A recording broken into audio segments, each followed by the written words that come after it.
शिवधारा। जय जय शिवधारा। इंसान के जीवन में अक्सर देखा जाता है सुख या दुख आते ही रहते हैं, लेकिन यह नहीं भूलना चाहिए वो जाते भी रहते हैं। परमात्मा व्यवस्थापक है, चराचर जगत को चलाने वाला है। वो किसी को सुख नहीं देता, वो किसी को दुख नहीं देता। दयालु है, कृपालु है। वो अपने कर्म का फल देता है। जैसे सूर्य की रोशनी में कोई पाप करे या पुण्य करे, सूर्य इसका रेस्पॉन्सिबल नहीं है।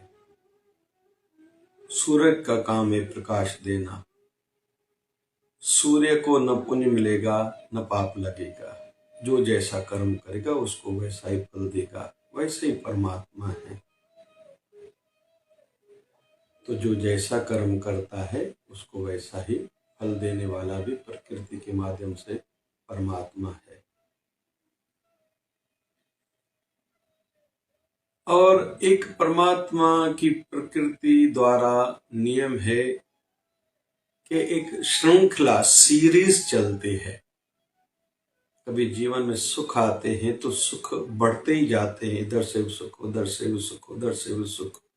और जीवन में पूरे जीवन काल में हम लोग देखते हैं कुछ कुछ समय तक सुख बहुत चलते हैं, कुछ कुछ समय में फिर दुख बहुत चलते हैं। 5-10 साल 15 साल सुख, फिर सामान्य सुख, फिर ज्यादा सुख, फिर कभी कभी दुख का समय आता है, लेकिन श्रृंखला चलती है दुख की। तो आज चर्चा हम लोग दुख की करते हैं। घर का दुख, धन का दुख, संसार का कोई आरोप इल्जाम लगा, एक्सीडेंट हो गया, धन की तकलीफ, मन की तकलीफ, पार्टनर से, इधर से उधर से, प्रकृति से, जैसे कोरोना काल आया था, या कभी कभी ऑफ सीजन धंधे की चलती है, रिसेशन चलती है, मंदी का दौर चलता है। तो हमारा उसमें कुछ दोष कोई नहीं होता, लेकिन हमें भुगतना पड़ता है। तो दुख सब जगह से आते हैं। अभी दुख क्या है? दुख वैसे कहें तो एक प्रोसेस है। देखने से उसको किस दृष्टिकोण से हम लोग देख रहे हैं, इसका भी बहुत फर्क गिरता है। गृहिणी अगर रोटी बना रही है, आग के ताप को ताप करके देखेगी ना, वो रोटी नहीं बना पाएगी। जीवन भर वो रोटी बनाती है तो उसको पता है ये एक प्रोसेस है। रोटी बनाते समय थोड़ा आग का ताप सहना पड़ता है। हंसते हुए जीवन भर रोटी बना लेती तो चिंता ही नहीं है। स्टूडेंट्स भी वैसे ही, जो कहेगा मुझे पढ़ाई करनी है, कोई विषय नहीं है। दुकानदार भाई, नौकरी वाले, अपने धंधे वाले, जो भी धंधा जिसका है, काम है, अगर वो सोच के चलेंगे कि कोई बड़ी बात नहीं है, मैं ठंडा दोपहर का भोजन खाऊंगा कि जैसे मेरे परिवार वाले, मेरे बच्चे अच्छा गर्म भोजन खा पाए, मेरे बच्चों की परवरिश अच्छी हो, मेरे माँ बाप को दवाइयाँ आदि सब सुख सुविधाएं समय पे मिलें, तो कुछ भी नहीं है। अगर एक एक को लेके वो चिंतित होगा, फिर तो एक दिन का भी काम वो नहीं कर पाएगा। मजदूर लोग हैं आदि आदि, डॉक्टर्स को पूरी रात जागना पड़ता है, ड्राइवर्स रेलवे का हो या एरोप्लेन का हो, ट्रेन का हो, कार का हो, जो ट्रेवल्स चलते हैं वो पूरी रात भर जागते हैं। पुलिसकर्मी जागते हैं, सैनिक जागते हैं। वो बोझा समझेंगे तो एक दिन का काम नहीं कर पाएंगे, लेकिन खुद की रेस्पॉन्सिबिलिटी, जवाबदारी समझते तो जीवन भर वो वही काम करते हैं। 24 घंटे 365 दिन, 365 दिन साल के, पूरा साल भर, और 24 घंटे घर की गृहिणी माताएं काम करती रहती हैं। गुजर जाता है बढ़िया जीवन। लेकिन वो बोझा समझेंगे तो एक दिन भी शायद उनका जीवन सहजता से नहीं गुजरेगा। तो ये एक प्रोसेस है, ये जीवन का नियम है। संघर्ष कहें या आध्यात्मिक दृष्टि को इसको तपस्या कहें। और वैसे भी यह ध्यान में रखें, भुगतान तो करना पड़ेगा ना, जो भी हमें कुछ पाना है, चाहते हैं, भुगतान तो करना पड़ता है। लड़की माँ बाप के घर में अविवाहित है, ठीक है, लेकिन विवाहित हुई, अभी उसके नाम से प्रॉपर्टी हुई, पति का नाम जोड़ा, अधिकारी बनी, राइट बनाए उसके पति की प्रॉपर्टी में, ससुराल में उसका एक मुख्य स्थान है। विवाह से बस विवाह के फेरे हुए, वो अधिकारी बन गई। लेकिन उसको फिर सर्विसेज, वो सेवाएं भी तो घर परिवार में सास ससुर को, पति को, देवर को, देवरानी को, जेठानी को, ननंद को, सबको देनी पड़ेंगी। तो सुख मिल रहे हैं, नाम मिल रहा है, और उसका अधिकार ये मेरा घर है, तो भुगतान तो करना पड़ेगा, सेवा करनी पड़ेगी। इसको भुगतान कहें, तपस्या कहें या रूटीन माने, बस ये अपनी सोच पर आधारित है और सुख दुख इसी पर आधारित है। और दुख का मतलब क्या? जो हमारा मन जिसको अच्छा नहीं मानता, सहज नहीं मानता, हम उसको दुख कहते हैं। जिसको हम अच्छा मानते हैं, काम वही, हम उसको सुख मानते हैं। बाहर पिकनिक पर गए, घूमने गए हैं, विवाहित बहनें मैके जाती हैं, या घर में कोई कार्य है, जागरण हम लोग करते हैं तो खुश होते हैं। लेकिन दूसरे के कारण हमें जागना पड़े तो हम उसको दुख मानते हैं। थक गए हैं काम करते करते, काम तो वही है, बस थोड़ा इसको समझना है। तो दुख एक प्रोसेस है, दुख एक तपस्या है। आध्यात्मिकता में भी बहुत कुछ करना पड़ता है अगर इस दृष्टि से देखें। वैसे तो कुछ भी नहीं करना पड़ता, बैठा करो, प्रार्थना किया करो, प्रभु कृपा करो, साधना करें, सेवा करें, सत्संग कथा के माध्यम से खुद को सुलझाएं, थॉट पावर को स्ट्रांग करें, हो गई आध्यात्मिकता की सिद्धि। बस इतने में से प्रार्थना करें, सेवा करें, सत्संग जरूर सुने, कथा सत्संग प्रवचन के माध्यम से खुद को पावरफुल, थॉट पावर को पावरफुल बनाए, मजबूत बनाए, सहजता से हो जाएगा। थोड़ा पूजा पाठ, व्रत, नियम, धर्म, कर्म, दान, व्रत हो गया। एक एक चीज को बड़ा मानेंगे तो बड़ा लगेगा, छोटा मानेंगे, सहज मानेंगे तो सहजता में होता जाएगा। और हम अभी तक करते आए और होता जा रहा है हमसे। तो दुख एक प्रोसेस है, दुख एक परीक्षा है, खुद को जांचने का पता चलता है। जब सीरीज, एक श्रृंखला दुखों की चलती है ना, तो खुद का पता चलता है, मित्रों का पता चलता है, हमारे मित्र हमसे सगे सच्चे कितने हैं। धीरज धर्म मित्र और नारी, आपदा काल परखिए चारी। धीरज का भी पता चलता है, हमें धैर्य कितना है, हम धर्म पर कितने दृढ़ हैं। दुखों के समय पे शरीर का दुख है, उपवास रख रहे या नहीं रख रहे, साधना कर रहे या नहीं कर रहे। धीरज धर्म मित्र, मित्रों का भी पता चलता है दुख के समय में। नारी, स्त्री का भी पता चलता है, वो मेरे साथ कितनी सच्ची है, सगी है। पुरुष को पता चल जाता है जब उसके जीवन में दुख आते हैं। तो परीक्षा है दुख, और सबका पता चलता जाता है। और समय गुजर रहा है, दुख में ये पता चलता है कि समय गुजर रहा है। वैसे पता नहीं चलता सुख में। बाल्यकाल कैसे गुजर गया, बच्चे कैसे रात भर सोते हैं, बड़ी आयु वालों को तो थोड़ी थोड़ी देर में जाग होती रहती है, रात तो गुजर नहीं रही है, उनको पता चलता है। छोटी आयु में थोड़ी पता चलता है रात कैसे बीती। रात को सोए 11 बजे, सवेरे 10 बजे तक बहुत से बच्चे 9 बजे तक सोए रहते हैं, जो वैसे गलत है, लेकिन सोते हैं, पता ही नहीं चलता, कहीं भी नींद आ जाती है। तो समय गुजरने का पता चलता है, परीक्षा होती है। तीसरा, प्रभु की याद भी आती है और आनी चाहिए। कि मैं वहां से आया हूँ, उनकी कृपा से जीवन चल रहा है और वहां मुझे जाना भी है। यह दुख में ही सब अनुभूतियां होती हैं। हम ऐसा सोचते हैं।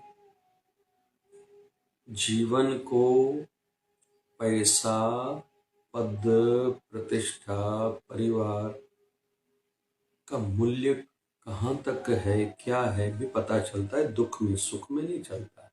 सुख में तो सब साथ में रहते हैं।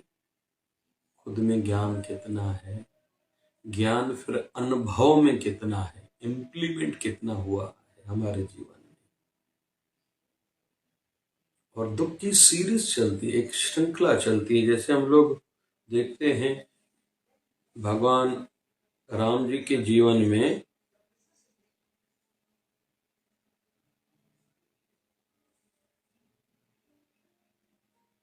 राजा दशरथ के मन में आया है राम को राजा बनाना है। रात को घटना घटी, मां कैकेयी ने राजा दशरथ से मांग करी, राम जी को पता चला, दूसरे दिन गए हैं वनवास। वनवासियों वाले जीवन में बस जो शरीर पर वस्त्र है बस, और वो भी वनवासियों वाले। एक रात तक पहले तक सब बढ़िया था, घोषणा हुई थी राम जी राजा बनेंगे। दूसरे दिन वनवास गए 6वें दिन पिता की भी मृत्यु हुई। फिर वनवास में तो बहुत तकलीफां, कठिनाइयां देखी। फिर जब पंचवटी नासिक में आए हैं, 13 साल गुजरे हैं, वहां से माँ सीता को रावण हरण करके गया है, लेके गया है।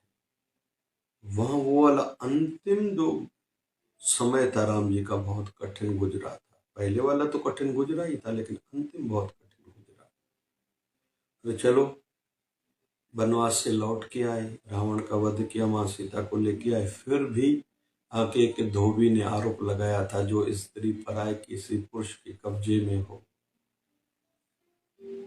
वो पवित्र कैसे हो सकती है। राम जी ने फिर राज धर्म का पालन किया, माँ सीता का त्याग किया। माँ सीता गई है ऋषि वाल्मीकि के आश्रम में, वहां लव कुश का जन्म हुआ है, धीरे धीरे बड़े हुए हैं। फिर माँ सीता आई है राम जी के दरबार में। फिर धरती को कहा कि हे धरती माता, अगर मैं पवित्र हूँ, अपनी गोद में मुझे स्थान दो। अगर मैंने राम जी के सिवा और किसी को पुरुष तक नहीं समझा, इस भावना से किसी को नहीं देखा या सोचा, अगर मैं सही हूँ, हे धरती माता मुझे अपने चरणों गोद में स्थान दो। धरती फटी, माँ सीता गई है। अभी यहाँ देखते हैं हम लोग, केवल राम जी के दुख में एक जीवन में एक दुख की श्रृंखला है, लेकिन बाद में राम जी ने 11 और 13,000 साल, दो विवरण मिलते हैं, 11,000 और 13,000 साल विवरण रामायण और भागवत के आधार पर विवरण मिलते हैं। राजा बने थे, लेकिन उसकी ज्यादा कथाएं नहीं, क्यों, वो सुखद समय था। और वैसे भी कहते हैं राम जी को मर्यादा पुरुषोत्तम भगवान श्री राम नाम भी तब पड़ा जब वो वनवास गए और वहां से लौट के आए, कठिनाई के बीच से गुजरे। ये एक प्रोसेस था।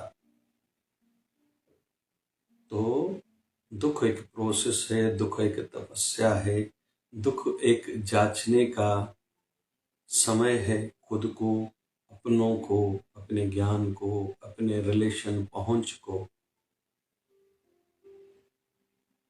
पैसे का पता चलता है, समय गुजरने का फिर पता चलता है।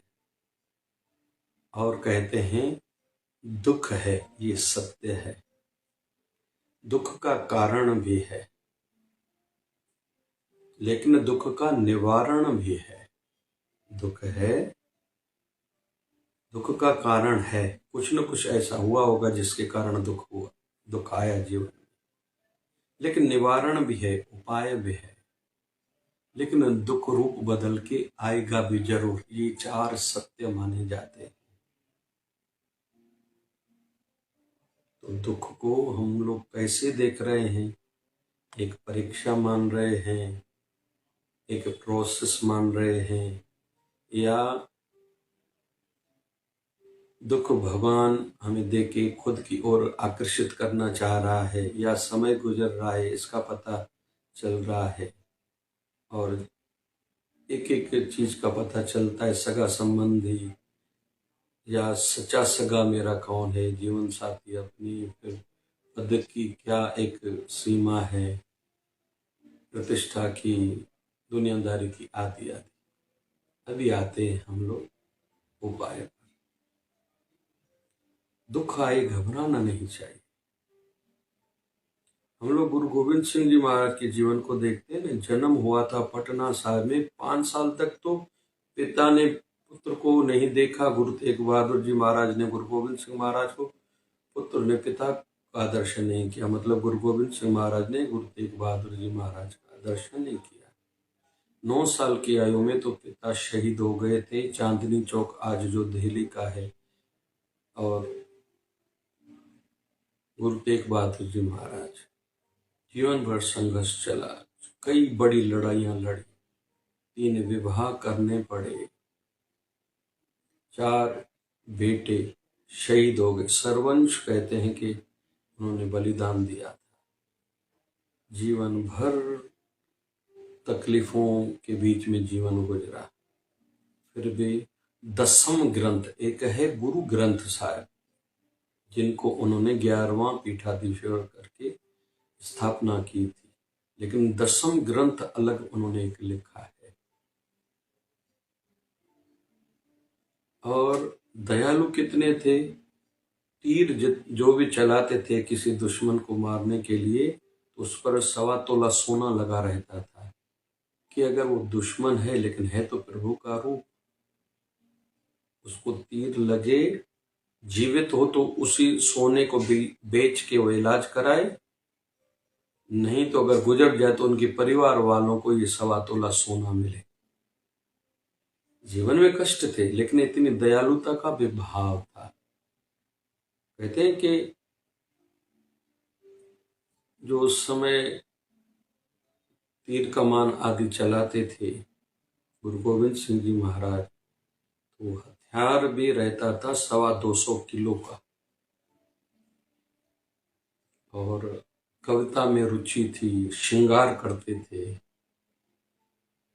इस बीच में गुरु गोविंद सिंह जी महाराज का जीवन गुजरा था।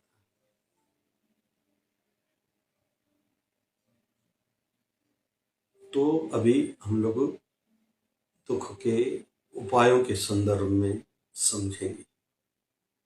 आध्यात्मिक दृष्टि से तो प्रार्थना करें, हे प्रभु, हे मेरे गुरुदेव, कृपा करें मेरा दुख कट जाए। दूसरा, मुझ में दुख सहने की शक्ति बढ़े, सहन शक्ति बढ़े, मैं विचलित न हो। ये प्रार्थना में अपने गुरुदेव, अपने इष्ट देव से मांगे। फिर साधना करें कि अंदर का बल शक्ति बढ़े। सिमरन और ध्यान जरूर करें, अंदर की शक्ति बढ़ती है। तीसरा, परोपकार करें, कोई सेवा का कार्य करें कि जैसे पुण्य की लेवल बढ़ेगी तो हम अंदर से मजबूत रहेंगे। चौथा, सत्संग, कथा, प्रवचन के माध्यम से हम अपने आप को संतुलित बनाएं। ये आध्यात्मिक दृष्टि के 4 उपाय हैं। प्रार्थना करें, साधना करें, ध्यान और भजन, बैठे शक्ति आती है इससे। परोपकार करें कि पुण्य की लेवल बढ़े, आशीर्वादें मिले, अंदर से मजबूत रहें। चौथा, सत्संग कथा के वचनों के माध्यम से हम खुद को संतुलित बनाए रखें। और दुख की तैयारी पहले करनी पड़ती है, उस समय थोड़ी समझता है। तो ये सदैव के लिए, हमेशा के लिए आदतें खुद में अपनानी है। ये 4 बातें। अभी दुनियादारी की दृष्टि से दुख आए तो क्या करें। पहले तो उसके निवारण के विकल्प सोचें। मैं इन दुखों से कैसे कैसे निकल सकता हूँ। कोई भी बड़ा दुख आए, बैठ के कागज पेन ले और एकांत में लिखें और दिन में अलग अलग टाइम पे 2 4 5 दिन तक लिखें। कभी सवेरे, कभी दोपहर को, शाम को, रात को, हर समय अलग थॉट्स आते हैं। स्थान का भी प्रभाव पड़ता है। आध्यात्मिक स्थान पर गए या जहाँ रोज साधना करते हैं वहाँ बैठ के हम लोग लिखेंगे ना तो अलग थॉट्स आते हैं। सोचेंगे या प्राकृतिक वातावरण में जाएं, किसी नदी तालाब के किनारे में, किसी बाग बगीचे में, जैसे भी संभव हो गुरु स्थान पर चले जाए। वहाँ एकांत में पहले ध्यान भजन करें, प्रार्थना करें, फिर पेन कागज लेके लिखे मेरे दुख का विकल्प क्या क्या हो सकता है निवारण का। दूसरा, ऑनेस्टी, ईमानदारी से काम करें। ईमानदारी में भी अंदर की बाहर की मजबूती बनी रहती है। मुझे अधर्म का सहारा नहीं लेना है। अरे कुत्ते को भी रोटी जब अगर कोई मालिक देता है ना तो पहले पूंछ हिलाता है, धीरे धीरे बैठ के फिर रोटी खाता है। लेकिन चोरी की रोटी कहीं से कुत्ता भी लेता है तो भाग जाता है, उसको समझता है कोई ना कोई मुझे पीटेगा या मारेगा, या सजा सह नहीं पड़ सकते, इसलिए चोरी करके रोटी कुत्ता भाग जाता है। मतलब कुत्ते को भी ईमानदारी और चोरी समझते हैं। मुझे दुख में भी गलत कोई सहारा रास्ता नहीं लेना है। विकल्प कितने हैं? ईमानदार। तीसरा, काम जो भी करे दुख में विशेष, वैसे तो सदा के लिए यह नियम होना चाहिए। दुख के दिनों में विशेष तौर पर मुझे जबरदस्त काम करना है, ना कि जबरदस्ती से काम करना है। बहुत लोग मजबूरी में काम करते हैं तो क्वालिटी नहीं आती, समय नहीं गुजरता, दुख ही रहते हैं। दुख है ना, मुझे हर काम अच्छे से अच्छा करना है, जबरदस्त काम करना है। जब जबरदस्त काम करेंगे तो रिटर्न फल परिणाम अच्छा मिलेगा। जबरदस्ती करेंगे, मजबूरी में करेंगे, रिजल्ट अच्छा नहीं आएगा। चौथा, अपनी क्षमता को बढ़ाएं, क्योंकि योग्यता के अनुसार ही रिटर्न मिलता है, फल मिलता है। मांगने से, छीनने से, चिल्लाने से काम नहीं बनता। योग्यता को बढ़ाने से रिटर्न ज्यादा भी और अच्छा भी मिलेगा। खुद को शार्प करें, नॉलेज बढ़ाएं अपने क्षेत्र की। आध्यात्मिकता का सत्संग होगा तो अंदर से हम लोग मजबूत रहेंगे, विचलित नहीं होंगे। और जिस फील्ड फैकल्टी क्षेत्र में उसकी भी नॉलेज बढ़ानी पड़ेगी, ज्ञान प्राप्त करना पड़ेगा। सीनियर्स से बैठना पड़ेगा, पूछना पड़ेगा, उनको देखना पड़ेगा, सीखना पड़ेगा, या उस रिलेटेड संदर्भ में पढ़ना पड़ेगा। आजकल तो वीडियो का जमाना है, यूट्यूब पर देखें, सुने, पढ़ें, जैसे भी आजकल गूगल में सब मौजूद है, पढ़ें। तो उस संदर्भ में हम लोग जानकारी बढ़ाएंगे ना, वैल्यू बढ़ेगा, और काम करने का तरीका अच्छा करेंगे तो हमारा वैल्यू बढ़ेगा। जैसे क्षमता बढ़ी तो रिटर्न बढ़ेगा।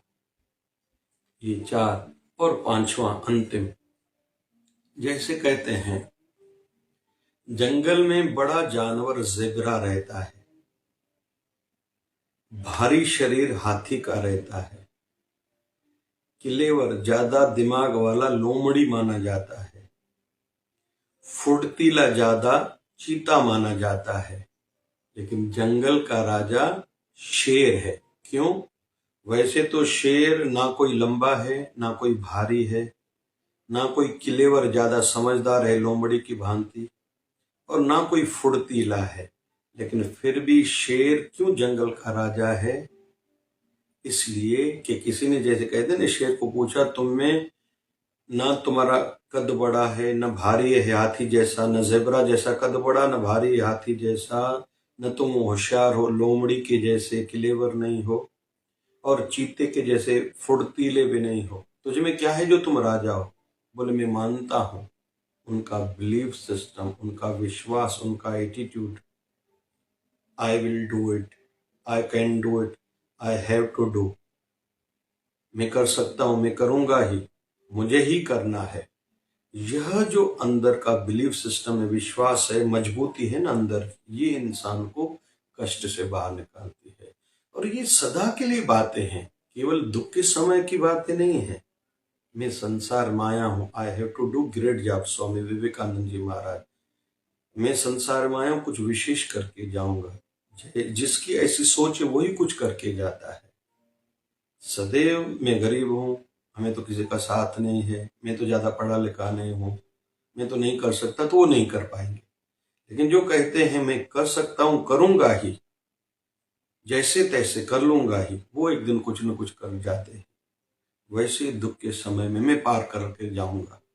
और वैसे तो जब लिखें तो डेडलाइन भी लिखनी चाहिए। वैसे दुख हमारे हाथ में पूरा का पूरा नहीं होता।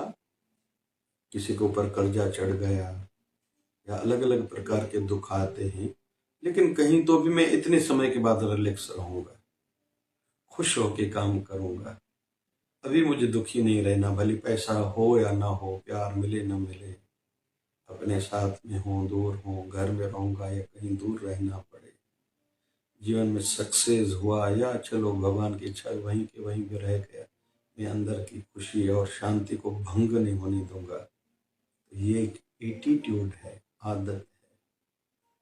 हमारे गुरुदेव भगवान 1008 सदगुरु स्वामी शिव भजन जी महाराज सदैव हंसते रहते थे। कई जीवन में कठिनाइयां आई, शरीर में रोग थे, बीपी थी, शुगर थी, फिर लकवा हुआ था, एक लेग का एम्पुटेशन, टांग काटी गई थी, गेंग्रीन हुई थी, व्हीलचेयर पर थे, लेकिन सदैव मुस्कुराहट वही थी, मनोबल मजबूत वही था, साधना वही थी, परोपकार के लिए जो सोच थी वो वही की वही थी। और आज तक सपनों में भी सेवकों को, अपने भक्तों को उत्साहित करते रहते, आप कोई परोपकार का कार्य करो। 2008 में शरीर त्यागा है, इतना समय हो गया। निर्वाण तिथि हर साल की भांति इस साल भी मनाई जा रही है। 18, 19, 20 मार्च 2024 में ही पूज्य शिवदार आश्रम सिंधु नगर में हर साल की भांति, लेकिन भक्तों को दर्शन देकर उत्साहित करते रहते हैं, आज भी परोपकार के लिए, साधना के लिए। तो कुल मिला के दुख को हम लोग कैसे देखते हैं ये हम पर निर्भर है। परीक्षा मानते हैं या तपस्या मानते हैं या प्रोसेस मानते हैं, ऐसा होता ही है। रोटी बनाने में ताप सहना ही पड़ता है, बच्चों को घर को चलाने के लिए मर्द को मेहनत करनी पड़ती है, स्टूडेंट्स को पास होने के लिए, बड़ा आदमी होने के लिए पढ़ाई करनी पड़ती है, इसको प्रोसेस माने भी कोई बड़ी बात नहीं। चौथा, भगवान खुद की ओर ध्यान दिलाना चाह रहा है, तभी ये लीला कर रहा है जिसको हम दुख कहते हैं। पांचवा, समय गुजरने का एहसास हो रहा है, इसलिए अच्छा है दुख आया, जो थोड़ा ध्यान तो गया, मेरा जीवन भी गुजरता जा रहा है, क्योंकि जहाँ से मैं आया हूँ, जिनकी कृपा से जीवन चल रहा है, और वहाँ मुझे जाना भी है, वो भी कुछ ऐसा तो करूँ, केवल भूल भुलैया में, संसार के सुख में, ऐशे शरत में उसको तो न भूल जाऊं। तो दुख को कैसे देखते हैं ये हमारे ऊपर है। फिर दुख है, दुख का कारण भी है, निवारण भी है, रूप बदल के भी जरूर आएगा, ये भी सत्य है। और फिर हमने उपाय सुने, उसके संदर्भ में जरूर चिंतन मंथन करें कि विकल्पों को ढूंढें, विकल्प क्या क्या है लिखें, उस पर काम करें, फिर धीरे धीरे अपने क्षेत्र के संदर्भ में ज्ञान बढ़ाएं और ईमानदारी से काम करें, ऑनेस्टी से, जबरदस्ती से फिर काम न करें, जबरदस्त काम करें। चौथा और पांचवा, अपना बिलीफ सिस्टम को मजबूत बनाएं, ये संसारी दृष्टि से, आध्यात्मिक दृष्टि से प्रार्थना करें, साधना, सिमरन और ध्यान करें, अंदर को मजबूत बनाएं, सत्संग ज्ञान के माध्यम से खुद को सुलझाते जाएं और सेवा परोपकार कार्यों के माध्यम से आशीर्वाद प्राप्त करें कि जैसे जीवन में अंदर की मजबूती बनी रहे। हम दुखों को पार करके जाएंगे, कोई बड़ा विषय नहीं है।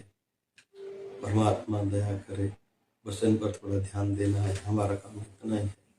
परमात्मा दयालु है, यह भी याद रहे। जय जय शिवधारा, जय जय शिवधारा।